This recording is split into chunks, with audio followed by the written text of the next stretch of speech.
పేదవాడికి ఇబ్బంది జరగకుండా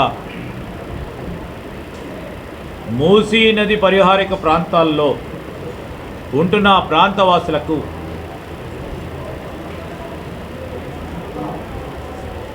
త్రాగునీరు, స్వచ్ఛమైన గాలిని అందియాలనే ఒక ప్రధానమైన లక్ష్యంతో ముందుకు పోతామని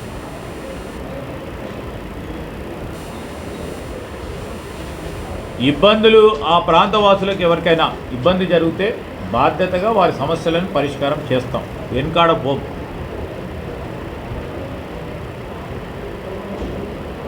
రెండో అంశం, నాకు మా పరమేశ్వర్ రెడ్డి గారు, అదేవిధంగా స్థానిక శాసనసభ్యులు లక్ష్మారెడ్డి గారు ఈ ప్రాంతానికి సంబంధించి ఈ ప్రాంతం నుంచి అనేక మంది, వేలాది మంది ప్రతిరోజు అటు నల్గొండకు, వరంగల్కి, ఆ ప్రాంతాలకు వెళ్ళే ప్రజానికానికి, లేకుంటే ఈ ప్రాంతంలో ఉంటున్న ఈ ప్రాంతవాసులకి చాలా సంవత్సరాలుగా ఆ బ్రిడ్జ్ నిర్మాణ కార్యక్రమాలు ఆగిపోయి ఉన్నాయి. దాని వెనువెంటనే చేపట్టి పూర్తి స్థాయిలో చేయాలని కోరినరు.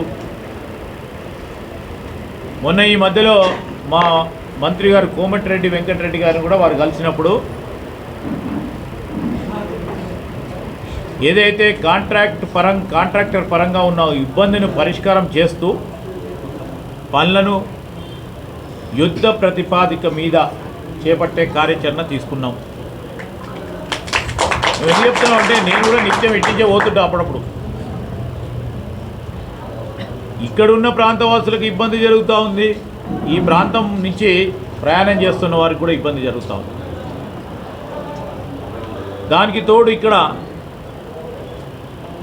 ఎస్ఎన్డిపి కింద పారిశుద్ధ్యానికి సంబంధించిన ట్యాంక్స్ నిర్మాణం కానీ, అదేవిధంగా ట్రంక్ రోడ్ల నిర్మాణ కార్యక్రమంతో పాటు డ్రైనేజ్ సిస్టమ్ కూడా అధునాతనమైన అంగళాలతో చేపట్టాలని ఈ మధ్యలో కొత్త మిషన్ని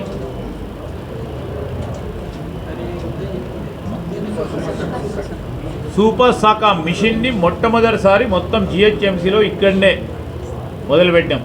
ఎక్కడ కూడా నీటి ప్రవాహానికి అడ్డంగా ఉండకూడదు, దానివల్ల లాగింగ్ కాకూడదు అనే ఉద్దేశంతో ఉప్పల్ నియోజకవర్గానికి సంబంధించిన దాదాపు 101 కోట్ల రూపాయల ఎస్ఎన్డిపి కింద చేపట్టే కార్యక్రమాలకి గౌరవ ముఖ్యమంత్రి గారు కూడా శంకుస్థాపన కార్యక్రమాలు అతి తొందరలో కూడా రాబోతారు.